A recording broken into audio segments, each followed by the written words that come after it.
Hai, Assalamualaikum warahmatullahi wabarakatuh. Selamat pagi diucapkan kepada semua anak murid tahun 2 yang dikasihi Allah sekalian. Okey, apa khabar semua?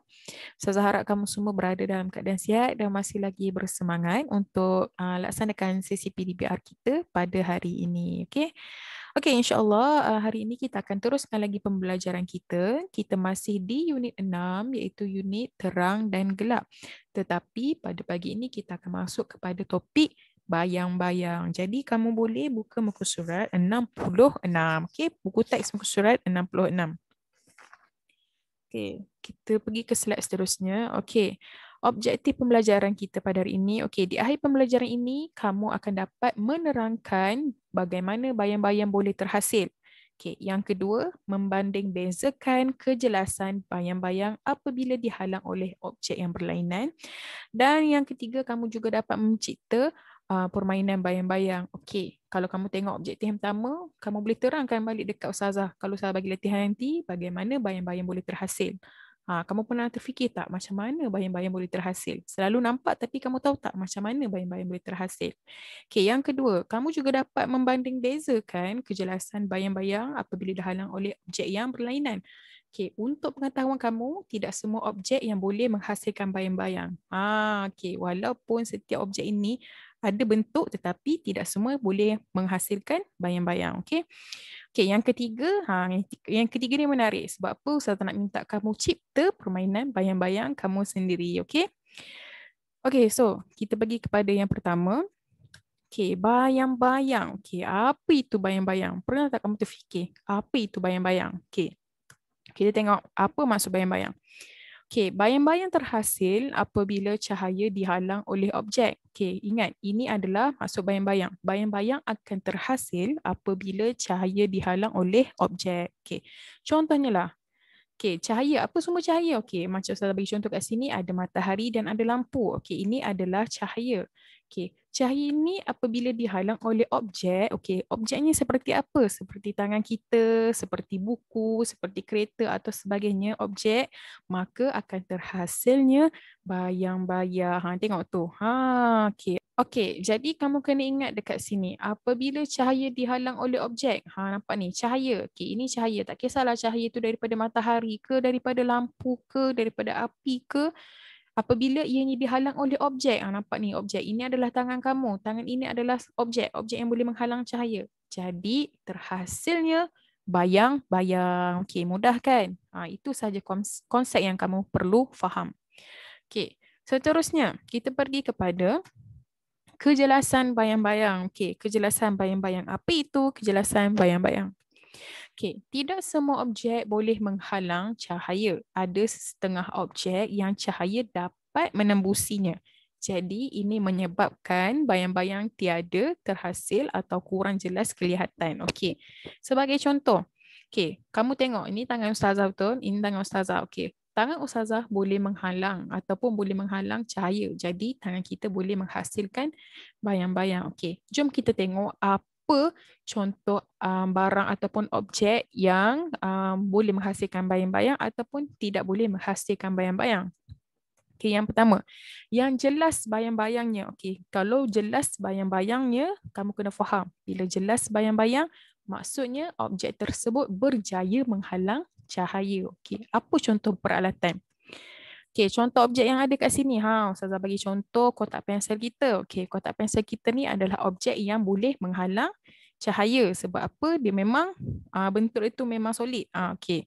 Yang kedua, buku. Buku pun sama. Buku ni pun boleh menghasilkan bayang-bayang yang jelas. Sebab apa? Dia boleh menghalang cahaya. Betul?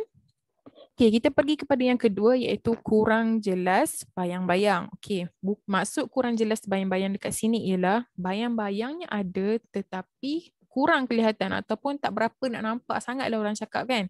Kalau macam nak dibandingkan dengan jelas bayang-bayang ni, gambar kotak pensel dengan buku, memang boleh menghalang cahaya. Jadi bayang-bayang tu jelas kelihatan. Kalau yang ini kita kurang jelas. Okey, apa contoh yang saya bagi? Okey. Kertas surih. Apa itu kertas surih? Okey, kertas surih ni adalah sejenis kertas juga tetapi ianya nipis. Bila ianya nipis, cahaya boleh menembusi tapi tidak semua cahaya boleh menembusi. Jadi Dia boleh menghasilkan bayang-bayang, tetapi bayang-bayang tersebut kurang kelihatan. Okey, masih nampak lagi bayang-bayang tapi tak nampak sangat. Okey, tak nampak sangat, macam jadi gelap terus. Okey.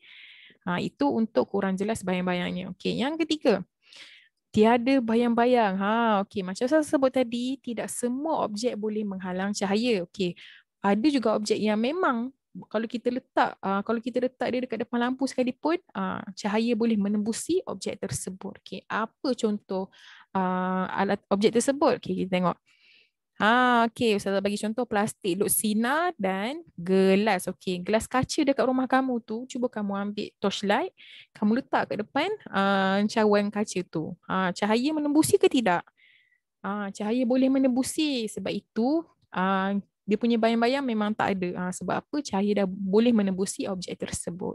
Sama juga macam plastik, plastik luksina. Plastik luksina ni, kalau kita letak cahaya kat depan dia pun, cahaya boleh menembusi.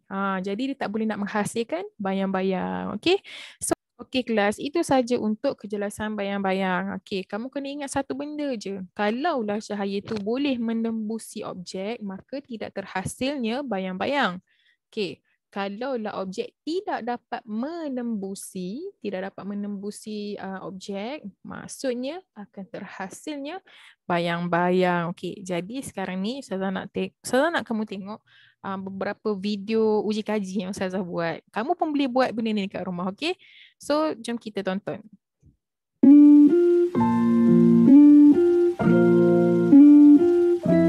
Okey kelas, macam Ustazah dah terangkan tadi, okey, cuba kamu tengok. Ini adalah plastik luksina. Cuba tengok cahaya dapat menembusi objek tersebut. Jadi, tiada bayang-bayang. Sama juga macam cawan kaca ini. Cahaya dapat menembusi cawan tersebut. Jadi tiadalah bayang-bayang yang dapat dihasilkan. Nak dibandingkan dengan buku ini, buku ini sudah semestinya dapat menghalang cahaya. Jadi terhasillah bayang-bayang di belakang buku tersebut. Sama juga macam yang saya letak Ustazah ni. Nampak tu? Ianya dapat menghasilkan bayang-bayang kerana objek tersebut menghalang cahaya. Pen ni pun sama. Pen pun dapat menghasilkan bayang-bayang. Disebabkan rumah Ustazah tak ada kertas suris, Ustazah menggunakan kertas minyak. Kertas minyak ni nampaklah ada, tapi macam tak berapa nak jelas sangat. Sama juga macam tisu. Tisu pun sama juga. Ada bayang-bayang tapi tidak begitu jelas. Okey, Ustazah harap kamu faham dengan contoh video ini.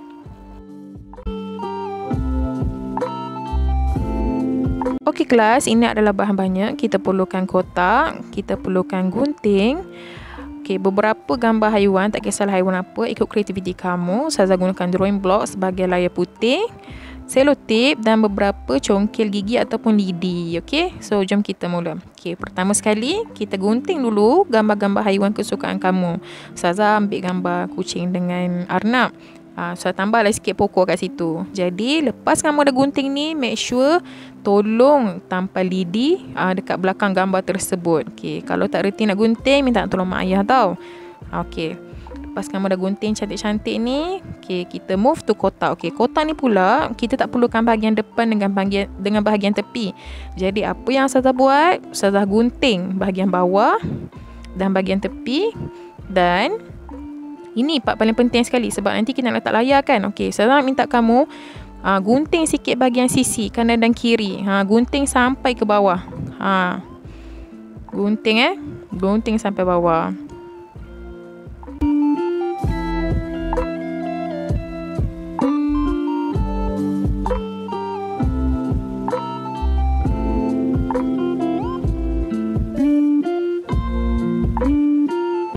Okey, lepas kita dah gunting, baru kita boleh letakkan layar putih kita di situ. Okey, kalau kamu rasa layar kamu tu agak goyang ataupun agak longgar, tak apa, kamu boleh gam sikit dekat bahagian bawahnya nanti. Okey.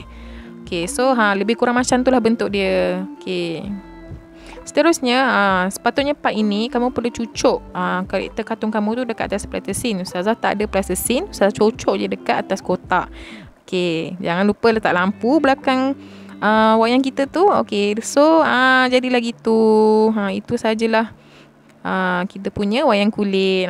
Kamu, Ustaz tak kisah kamu nak buat bentuk apa sekalipun, nak berapa banyak tak kisah, asalkan menarik, asalkan hasil kerja kamu sendiri. Jangan lupa hantar, okey?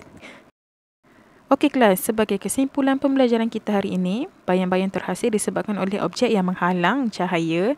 Yang kedua, cahaya yang tidak dapat menembusi objek akan menghasilkan bayang-bayang, dan yang terakhir sekali, cahaya yang dapat menembusi objek tidak akan menghasilkan bayang-bayang. Okey, Ustazah harap kamu fahamlah kesemua intipati pembelajaran kita hari ini. Kalau ada sebarang persoalan, boleh WhatsApp Ustazah. Wallahualam.